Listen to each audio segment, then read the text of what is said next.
అందరికీ నమస్కారం. నేను మీ దుర్గను. దుర్గా హోమ్ టాక్స్‌కి స్వాగతం. అందరూ ఎలా ఉన్నారు? బాగున్నారా? నేను కూడా బాగున్నాను. మీరు ఇంకా బాగుండాలని కోరుకుంటున్నాను. గుత్తి వంకాయ కూర ప్రతి ఒక్కరికి ఇష్టమే. ఈ కూరను ఇష్టపడని వాళ్ళు ఎవ్వరూ ఉండరు. ఈ వీడియోలో గుత్తి వంకాయ కూరను ఎలా చేశానో మీతో షేర్ చేసుకుంటున్నాను. ముందుగా వంకాయలన్నీ సగానికి అంటే మధ్యకు కోసుకొని ఇలా ఉప్పు నీళ్ళలో వేసుకోవాలి. ఉప్పు నీళ్ళలో వేయడం వలన నల్లగా మారకుండా ఉంటాయి. ఈ వంకాయలలో చాలా రకాలు ఉంటాయి. నేను ఇలాంటివి తీసుకున్నాను. తర్వాత మసాలా కోసమని ఇలా పెనం మీద వేరుశనగ గుళ్ళను వేయించుకుంటున్నాను. అవి దోరగా వేగిన తర్వాత నిదానంగా వేపాలి.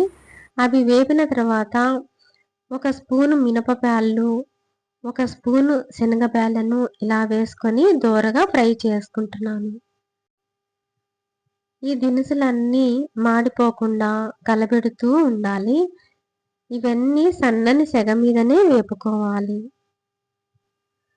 వేరుశనగ గుళ్ళు, శనగబ్యాళ్ళు, మినపబ్యాళ్ళు అన్నీ వేపుకున్న తర్వాత ఒక ప్లేట్లో తీసి పెట్టుకోవాలి.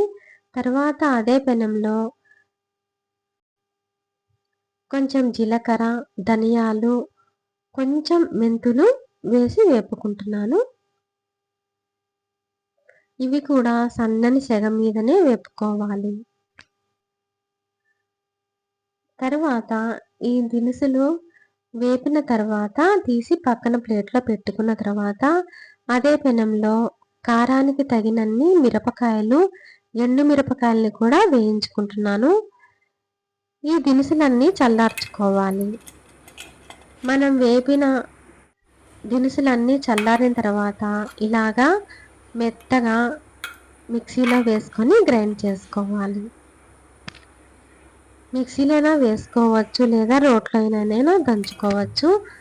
తర్వాత అది తీసి పక్కన పెట్టుకున్న తర్వాత అదే మిక్సీలో అల్లం వెల్లుల్లి పేస్ట్ని కూడా మిక్సీ పట్టుకొని ఇలా ముందుగా గ్రైండ్ చేసుకున్న మసాలా పొడిలో నేను వేసుకొని కలుపుకుంటున్నాను.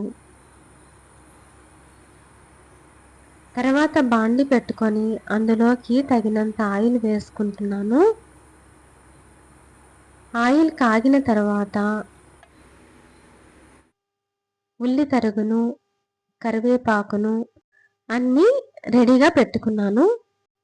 ఇలా మసాలా పొడిని మనం ముందుగా వేసుకున్న అల్లం వెల్లుల్లి పేస్ట్ను ఇలా రెండింటినీ కలుపుకొని వంకాయలు మధ్యగా చీల్చుకున్న వంకాయల మధ్యలలో పెట్టుకొని అన్ని వంకాయలలో ఇలా మసాలా పెట్టుకొని సిద్ధం చేసుకుంటున్నాను. ఇలా వంకాయలలో రకాలు ఉన్నాయి. వీటిలో ఏవైనా తీసుకోవచ్చు మనం. ఇలా అన్నిటినీ తీసుకొని మసాలా కూర్చుకొని పెట్టుకుంటున్నాను.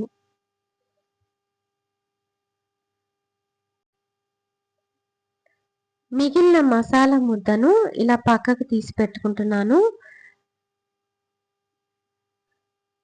ఇలా బాండిలో ఆయిల్ కాగిన తర్వాత మసాలా దినుసుల్ని వేసుకొని వేపుకుంటున్నాను. తర్వాత ముందుగా తరిగి పెట్టుకున్న ఉల్లి తరుగును కూడా వేసుకొని వేపుకుంటున్నాను.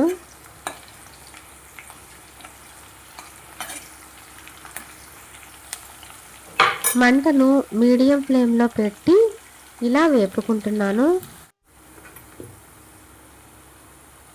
ఉల్లి తరుగు కొంచెం ఎర్రబడి వరకు వేపిన తర్వాత కొంచెం కరివేపాకును కూడా వేసుకొని వేపుకుంటున్నాను. తర్వాత ఎండుమిర్చి, కొంచెం కొత్తిమీర తరుగు అన్నీ ఇలా వేసి గోల్డెన్ కలర్ వచ్చే వరకు వేపుకుంటున్నాను. కమ్మని వాసన వస్తుంది, అంతవరకు వేపుకున్నాను. తర్వాత మనం ముందుగా సిద్ధం చేసుకున్న మసాలాను వంకాయలలో పెట్టుకున్నాం. వంకాయలన్నిటినీ ఇందులో వేసుకుంటున్నాను.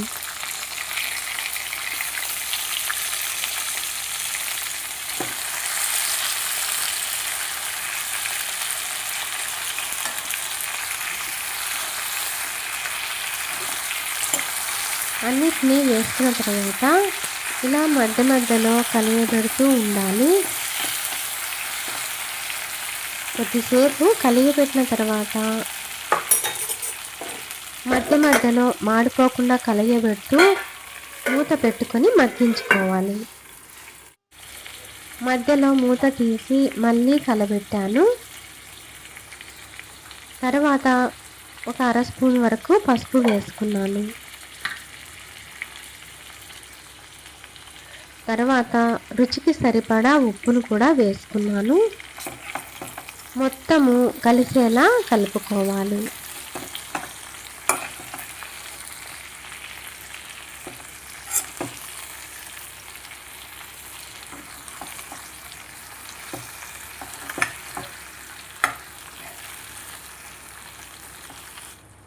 తర్వాత తగినంత కారం పొడిని కూడా వేసుకుంటున్నాను.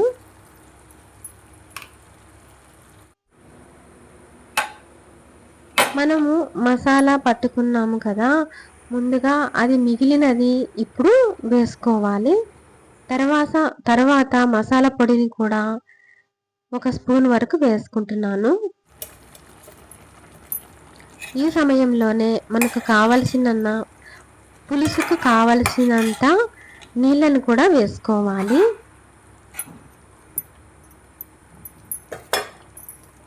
తగిలన్ని నీళ్లు పోసుకొని ఉప్పు కారము అన్నీ ఇప్పుడే చూసుకోవాలి. ఉప్పు సరిపోకున్నా కారం సరిపోకున్నా మళ్ళీ వేసుకోవచ్చు. ఇలా మూత పెట్టి కొద్దిసేపు మగ్గించుకోవాలి. ఆయిల్ పైకి తేలే వరకు బాగా ఉడికించుకోవాలి. ఇలా కొంచెం చింతపండు పులుసును ఇందులో వేసుకుంటున్నాను. అన్నీ ఉడికేలా ఉడికించుకోవాలి. మొత్తం కలిసేలా కలబెట్టి ఉడికించుకోవాలి. ఇలా ఆయిల్ పైకి తేలింది. ఇప్పుడు ఉడికినట్లేనండి. వంకాయ కూడా బాగా మెత్తగా ఉడికింది. ఈ గుత్తి వంకాయ కూర ఇష్టపడని వాళ్ళు ఎవరు ఉండరు. ఇది రోటీలోకి, చపాతీలోకి, అన్నంలోకి అన్నింటిలోకి చాలా బాగుంటుంది. ఈ వీడియో మీ అందరికీ ఉపయోగపడాలని మనస్ఫూర్తిగా కోరుకుంటున్నాను. ఈ వీడియో మీకు నచ్చినట్లయితే లైక్ చేసి షేర్ చేయండి. మరిన్ని మంచి వీడియోల కోసం దుర్గా హోమ్ టాక్స్ ఛానల్ని సబ్స్క్రైబ్ చేసుకోండి ప్లీజ్.